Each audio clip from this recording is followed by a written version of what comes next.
Welcome to Interplay Conversations in Music. This is Michael Shapiro, your host. Today I'm joined by Maestro Michael Christie. Thank you, Michael, for joining me. It's a pleasure. Now, we're slightly separated in distance. I'm here in Chappaqua, New York. You're out there in the Twin Cities, I think, right? Yep, with lots of snow already. Oh, my. Yeah, And more coming. yeah, we have relatives, actually, in Minneapolis, so I hear all about it at a lake not so far from you in Eden Prairie. Nice. Yes, sir. In any event, I do want to talk about the new West Symphony, which is a fascinating development in your life.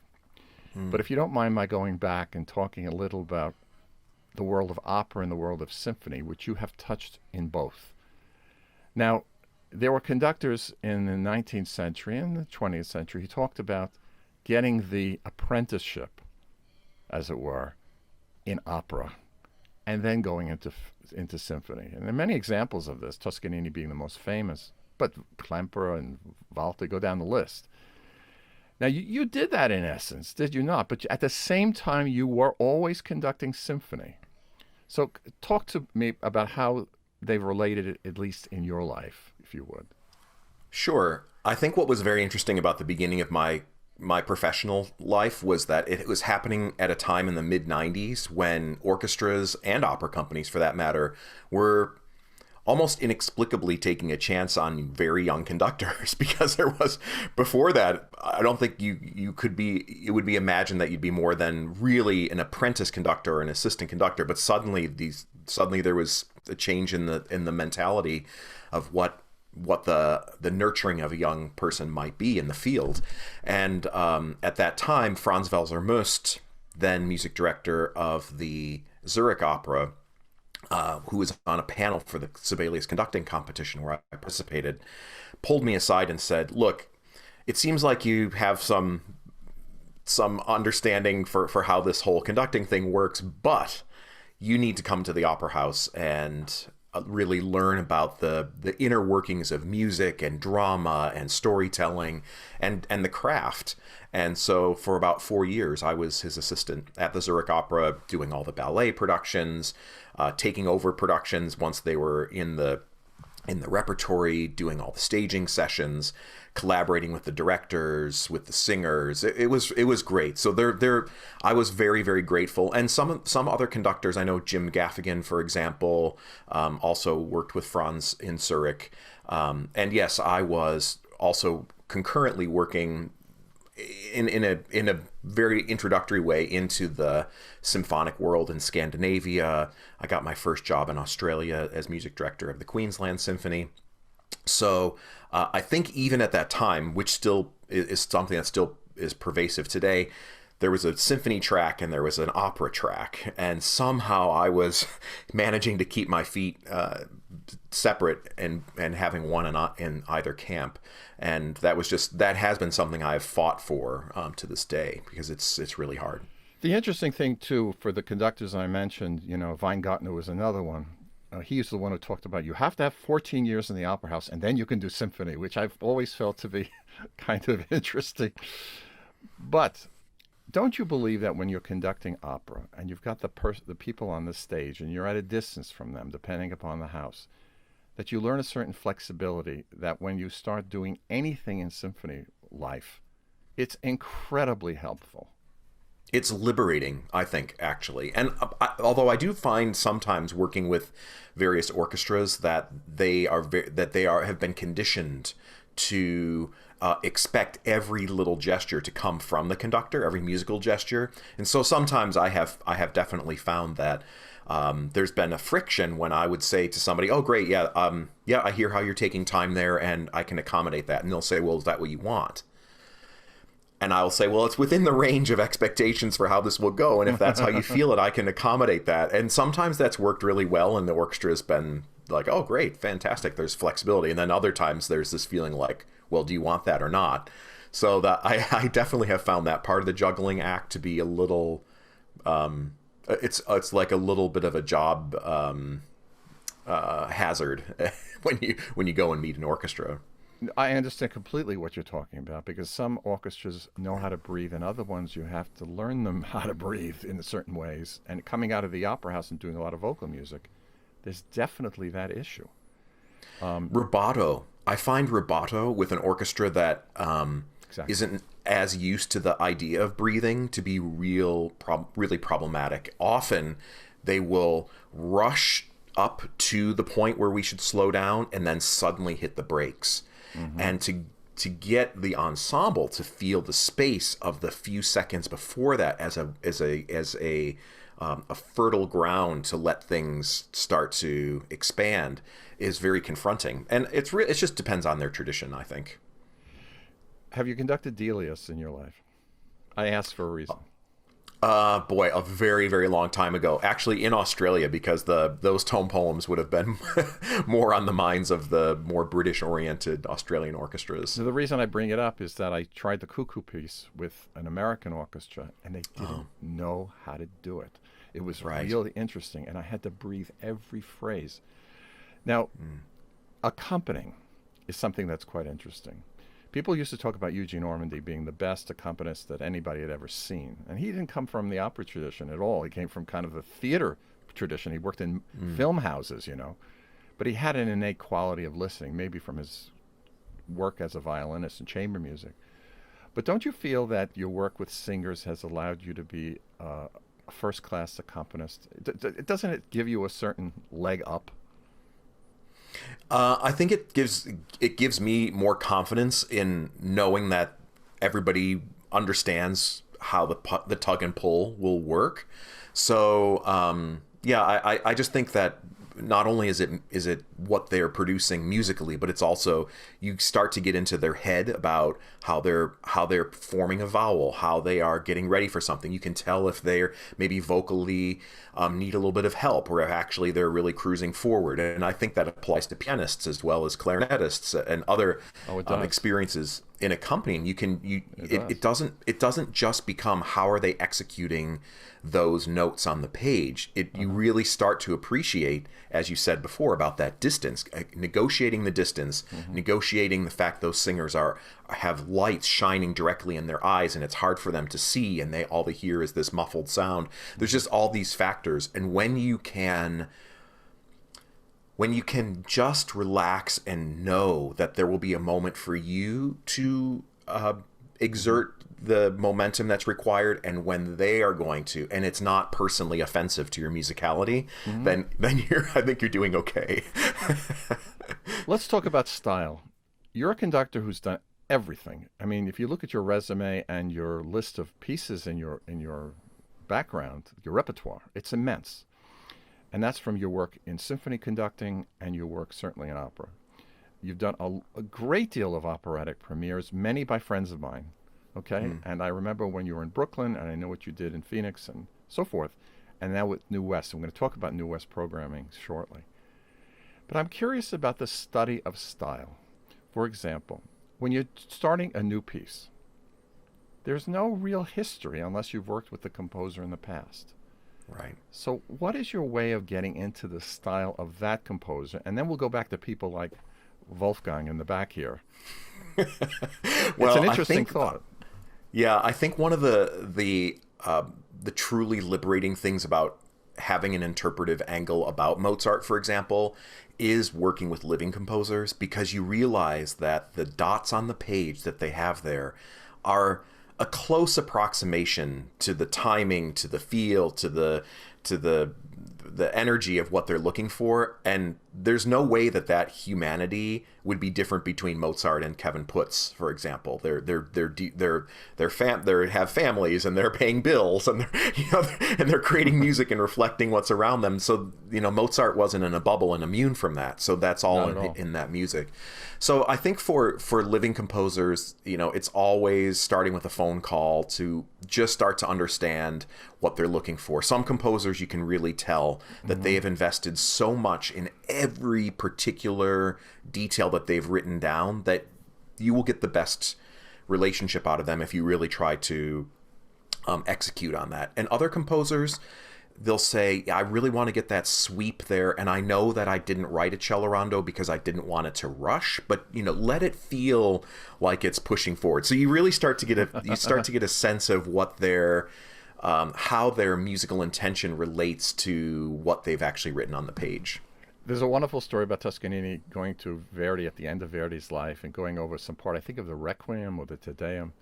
And Toscanini pointed to a few bars. He says, you know, Maestro, you don't say poco accelerano. And Verdi went, I knew you would feel it. That's why I didn't put it in. Yeah. It's an interesting I thought. think. Yeah, I think it's really true, and I think it makes me, it just makes me, my stomach get a little tight when I hear somebody say "come scritto," and you just hear, and that it says an eighth note rest, so it will have this duration. This says a half note, it will have this duration, start, stop, and I just think, oh yeah, I know, especially in opera, when there's an emotional sigh, or if there's a gesture that has movement, don't you want to let it just a little bit? So it makes me nervous when people say that, because I think, yes, of course you can check the box of having the sound stop exactly at that moment. Maybe you're not well, I won't say that you aren't getting the intention, because sure, it's there, but it makes me nervous. Let's talk about another nervous. I love talking shop, by the way, as you've just noticed. When you go to new orchestras that you've never been to before, talk about that versus being with some orchestra for a long period of time. I know the issues that face one, because often one feels like one is a substitute teacher. Right. This is an issue facing the nation. My teacher, Harold Farverman, told me years ago, he says, in a minute and a half, they're going to follow you or they won't. That's what he used to say. But there was truth to that comment, don't you think? Yeah. Very early in my time, actually after this competition in Finland in 1995, Henry Vogel, who was then running the Chicago Symphony, said, as Franz Welser-Muss did, he said, you know, I want you to come and spend some time with just sitting in rehearsals with the CSO and just be a fly on the wall, an apprentice type thing with Maestro Barenboim, and come and see the different conductors. And so before my position in Zurich started, I did this little Zoom back and forth between Oberlin College, where I was finishing up, and Chicago. And of course, working with Maestro Barenboim was fantastic on so many levels. But as to this very question about the impression you get with an orchestra, it was actually Pierre Boulez.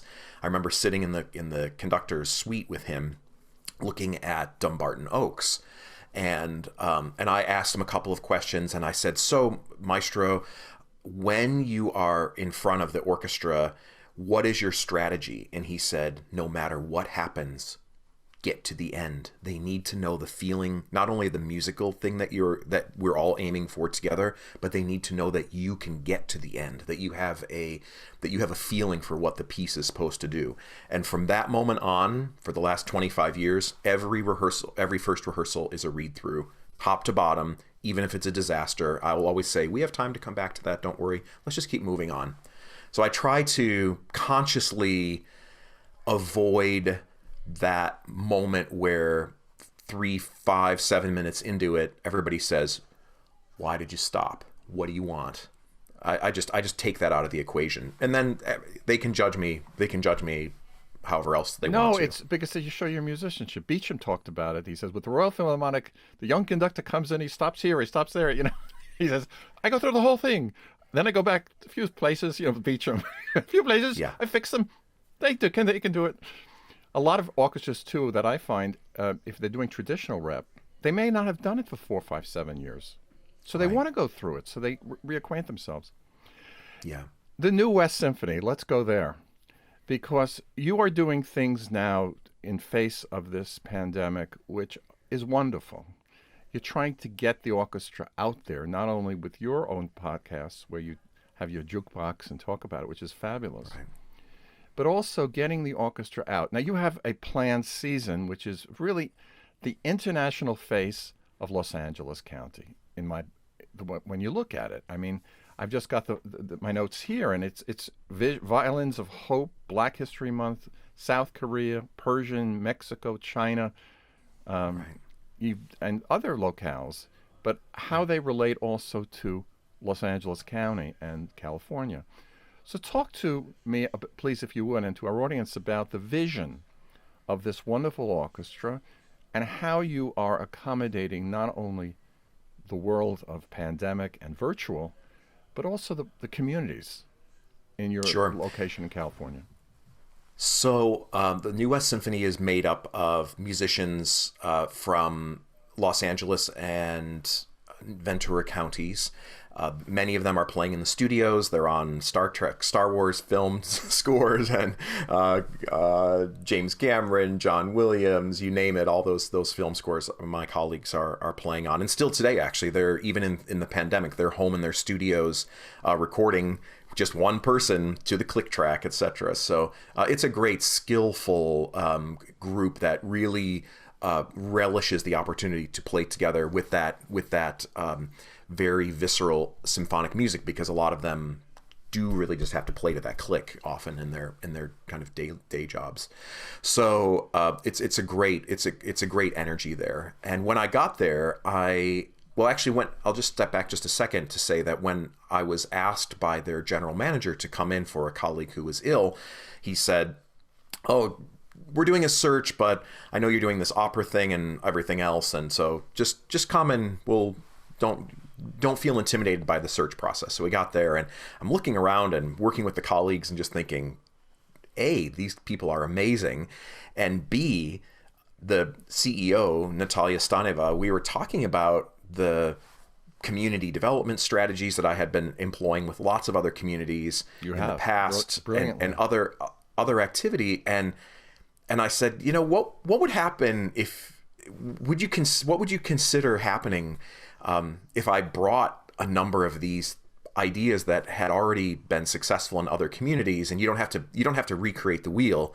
And she said, "Get yourself in this search process, and we'll talk." And so it happened that way. I was appointed, and right away I said, one of the first things I want to implement is adding a whole expanse of programming in the intermission.